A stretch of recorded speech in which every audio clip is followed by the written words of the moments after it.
Hello guys, कैसे आप लोग सब। आज मैं चलाने वाला हूँ टी वी एस रेडियन। ये मेरे पास BS4 मॉडल है और आज आपको दूंगा इसका एक लॉन्ग टर्म रिव्यू। पिछले 2 साल से मेरे पास ये गाड़ी है एंड अभी BS6 भी मार्केट में आ गई है, पर दोनों में ज़्यादा कुछ डिफरेंस तो है नहीं। चलिए तो स्टार्ट करते हैं वीडियो को और धीरे धीरे आपको मैं बताता हूँ कि मेरा एक्सपीरियंस विद दिस बाइक कैसा रहा है अब तक। स्पीडोमीटर इसका अभी फ़िलहाल तो बंद है, बट उसको मैं अभी ठीक करवा दूंगा। अभी पहले तो चाहते हैं मेन रोड पे धीरे धीरे आपको मैं सारी डिटेल्स दूंगा कि ये गाड़ी चलाने में कैसी है, इसके पावर फिगर्स कैसे हैं जब आप खड्डों पे से जाते हो, डिस लॉन्ग राइड्स पे जाते हो, हाईवे पे ड्राइव करते हो, तो आपको किस तरह की परफॉर्मेंस देखने को मिल जाती है। तो चलिए, सबसे पहली बात, जो इसका परफॉर्मेंस है या पावर फिगर्स की बात करूँ तो लगभग 8 bhp का पावर एंड लगभग 8 न्यूटन मीटर्स का टॉर्क मिलता है।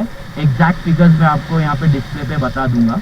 तो अभी जो BS6 मॉडल आती है, आप सभी लोगों को ऑलरेडी पता होगा कि वो थोड़ा सा कम पावर जनरेट करती है कंपेयर टू BS4। अब ये जो बाइक है मेरे पास TVS की रेडियन, ये मैंने सेकेंड हैंड में खरीदी थी। सेकेंड हैंड भी नहीं कहूँगा, बेसिकली पूरी न्यू कंडीशन में ही मैंने ये बाइक खरीदी थी। Basically I used to work in other media house जहाँ पे हमें गाड़ियाँ मिलती थी फॉर द टेस्टिंग। जब ये गाड़ी लॉन्च हुई थी तभी हमें ये फॉर 6 मंथ टेस्टिंग के लिए मिली थी। तो 6 महीने हमने अच्छी तरीके से इसे बहुत रफली यूज़ किया था, बहुत सारे जगहों पे लेकर गया था। एंड आफ्टर दैट 6 महीने के बाद में उन्होंने एक ऑफ़र दिया कि अगर आप गाड़ी खरीदना चाहते हो तो ले लीजिए। तब मैंने ये लगभग 25,000 के आसपास में मुझे ये बाइक मिल गई थी। मुझे बहुत ही बढ़िया डील मिली थी, तब मैंने बाइक उठा ली थी। जब मैंने ये बाइक उठाई थी तब लगभग 8,000 किलोमीटर की गाड़ी चली हुई थी। और अगर अभी आप चेक करोगे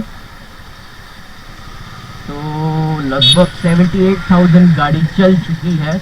बहुत ही ज़्यादा मैंने गाड़ी इसको चलाया है, बहुत ही रफ कंडीशंस में ऑफ रोड भी लेकर गया हूँ इस गाड़ी को। स्पेशली बात करूँ सस्पेंशन के बारे में तो इसके सस्पेंशन बहुत ही बढ़िया है। आप कौन से भी रास्ते पर लेके जाओ ऐसे सस्पेंशन आपको देखने को ही नहीं मिलेंगे। और स्पेशली इसकी जो सीट्स है ना दोस्तों, बहुत ही लाजवाब है। इसके सीट्स बहुत ही सॉफ्ट है, बहुत ही लंबे हैं एंड इस पर 3 लोग आराम से बैठ सकते हैं, बट ये रिकमेंडेड नहीं है, 2 लोग ही बैठ के कभी जाइए।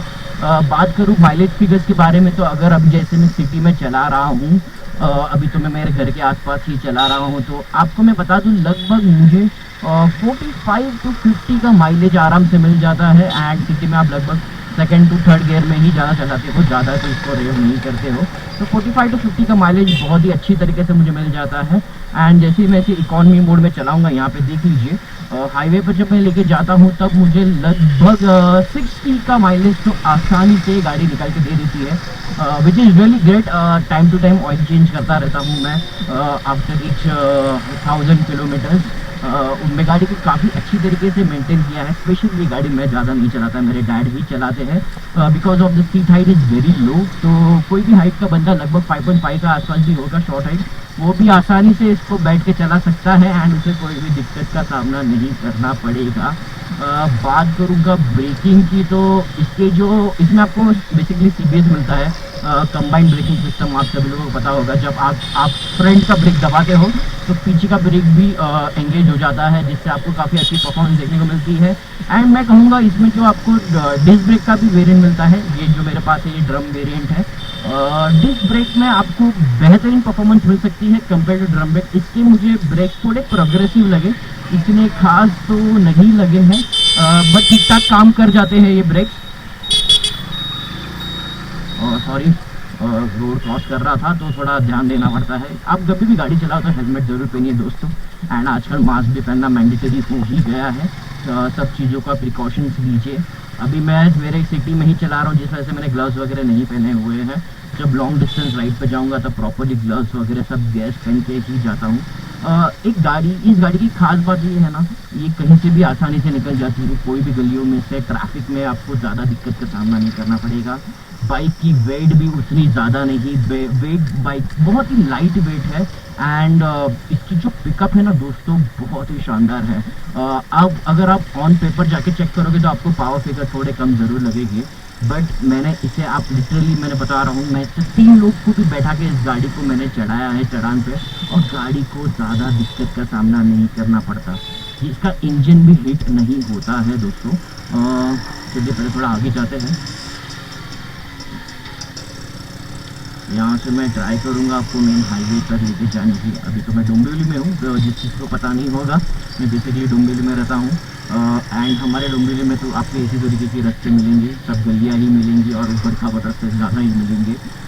इसे आप कोई भी कंडीशन में चलाओ, बारिश में चलाओ, समर में चलाओ, आपको ज़्यादा दिक्कत नहीं करना पड़ेगा। कोई भी खड्डों पे से आराम से निकल जाती है। सस्पेंशन बहुत ही बढ़िया काम करते हैं और साथ ही साथ जो राइड कंफर्ट है दोस्तों, वो बहुत ही शानदार है। एक चीज़ मुझे यहाँ पे खटकती है, जो इसके ये मिरर्स, इसकी विजिबिलिटी डिसेंट है, इतनी खास नहीं है। पीछे का व्यू आपको अच्छा खासा देखने को मिल जाता है, बट थोड़े से छोटे मिरर्स मुझे लगे यहाँ पे।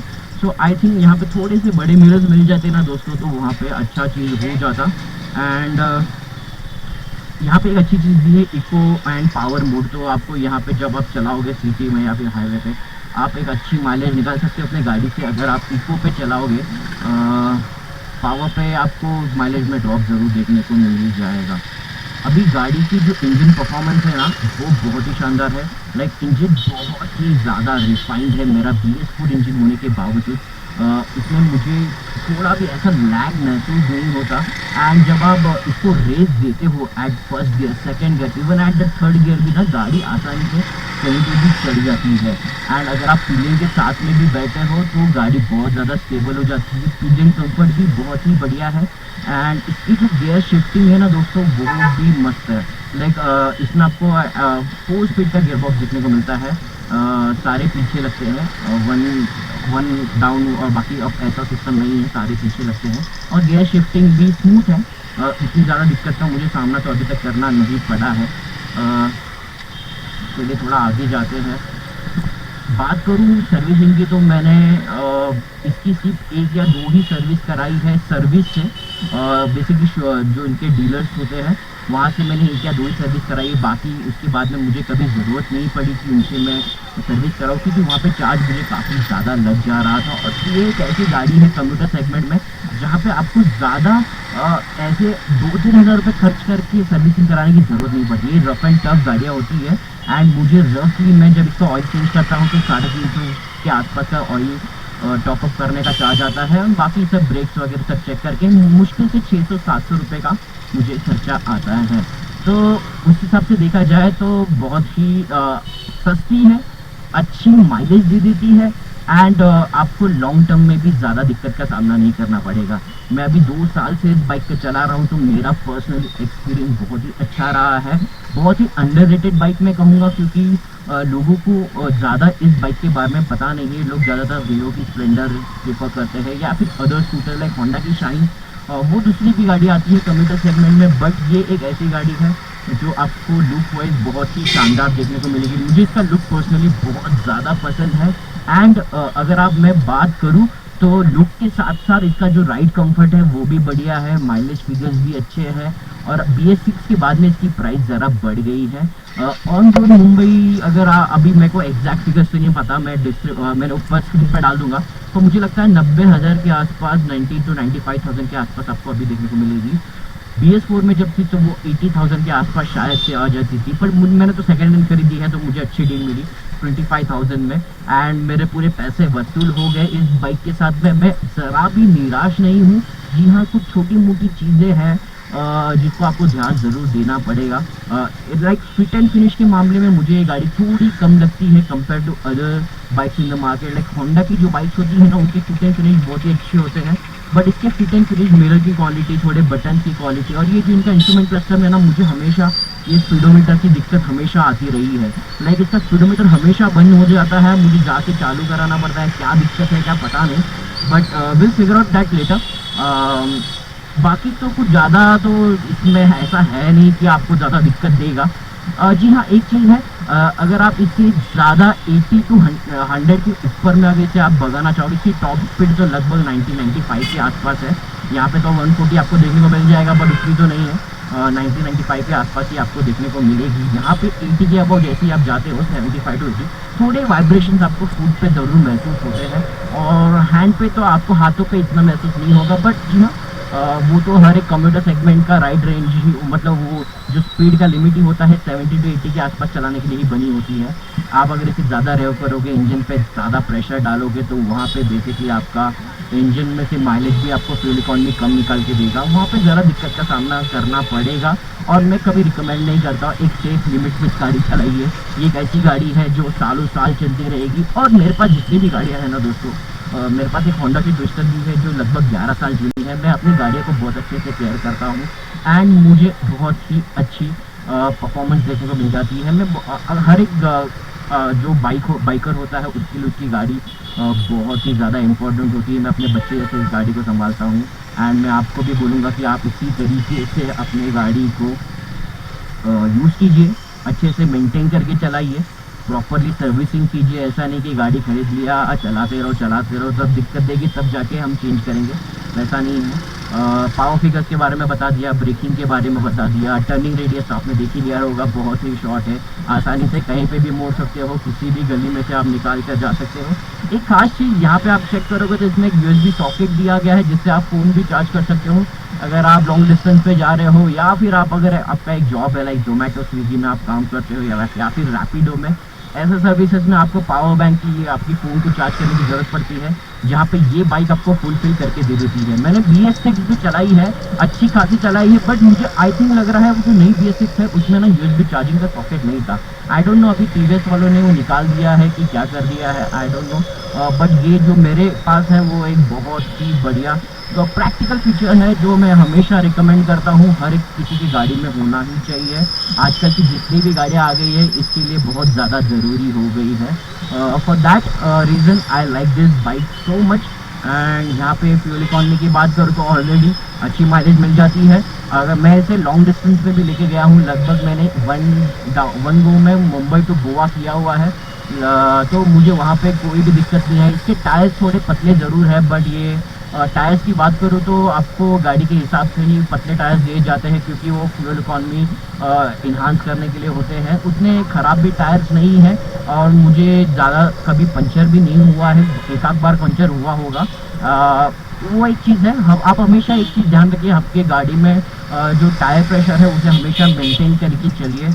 अभी मैं इसमें पेट्रोल भराने का सोच रहा हूँ, आजकल पेट्रोल के प्राइजेस भी बहुत हाई हो गए हैं, लगभग 100 रुपये के ऊपर, तो मैं सोच रहा हूँ कि लेकर जाऊँ या नहीं, लेट्स सी।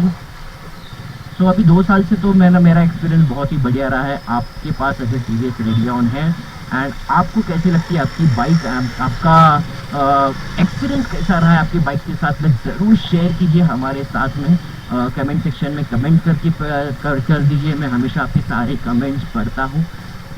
उसी के साथ अभी चलते हैं आगे, अभी थोड़ा हाईवे लगेगा तो हाईवे पे आपको थोड़ा बता दूंगा खुले रोड पे इसका परफॉर्मेंस कैसा है। सोच रहा हूँ कि पेट्रोल भरा ही हो, पर यहाँ पे ट्रैफिक बहुत गर्दी बहुत ज़्यादा है, कहीं और पे जाके फिल फिलअप पेट्रोल ओवरटेकिंग करना। ओके, जैसे कि आपको बता दूं, अगर आपको ओवरटेक करना है तो आप आसानी से कर पाओगे। अगर आप सिंगल सीटर पे बैठे हो या फिर स्टूडेंट के साथ में बैठे हो, ओवरटेक करने में कोई ज़्यादा दिक्कत नहीं आएगी और आपके इंजन पे भी ज़्यादा लोड नहीं आएगा, आप आसानी से भी किसी भी गाड़ी को ओवरटेक कर सकते हो। ब्रेक देख लीजिए, काफ़ी अच्छी तरीके से मेरे ब्रेक लग जा रहे हैं, पीछे के ब्रेक में ज़्यादातर यूज़ करता हूँ, आगे भी यूज़ करना चाहिए। आगे आपको CBS दिया गया है, कंबाइंड ब्रेकिंग सिस्टम, जिससे आपको काफ़ी अच्छी ब्रेकिंग देखने को मिल जाती है। अभी आप जैसे कि रास्ते देख रहे हो, उबड़ खाबड़ रास्ते हैं, उस पर भी गाड़ी आसानी से चली जाती है, कोई दिक्कत करने का सामना करना ही नहीं पड़ता, झटके नहीं देती गाड़ी, बहुत ही सॉफ्ट सस्पेंशन दिए गए हैं इसके। अभी हम हाईवे पे आ गए हैं, वो देखो सामने जा रही है ऑरेंज कलर की एस्प्रेसो। एस्प्रेसो मैं क्यों कह रहा हूँ, क्योंकि उसको GNCAP में 0 स्टार रेटिंग मिली थी। कार के बारे में बाद में बात करेंगे, फिलहाल तो हम बाइक्स के बारे में ही बात करेंगे। बाइक कभी भी गाड़ी चलाते वक्त ना फ़ोन का यूज़ मत कीजिए। जैसे कि अभी आपने देखा मेरे सामने एक बंदा गया जो फ़ोन पे बात करके कार को ऑपरेट कर रहा था। I need to take turn from here.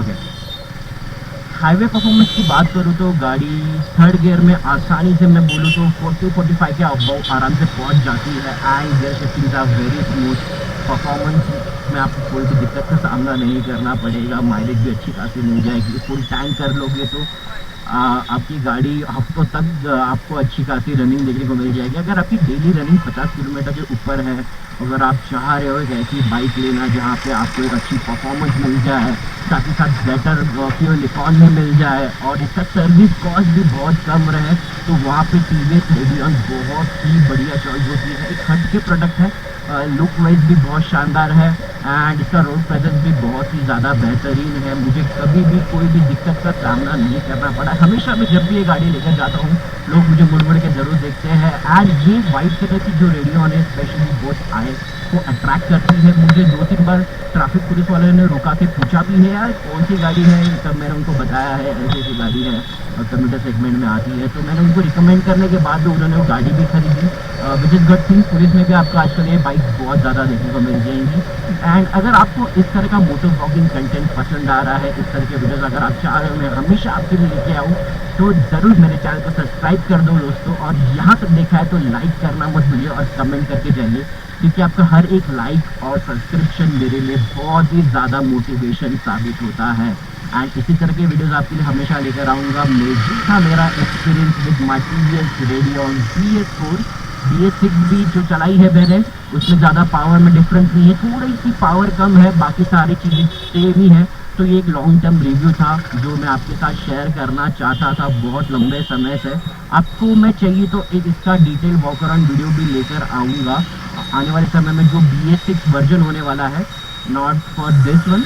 और यहाँ से मुझे टर्न लेना है, अब जगह तो नहीं मिल रही, यहाँ से ले लूँ। ओके,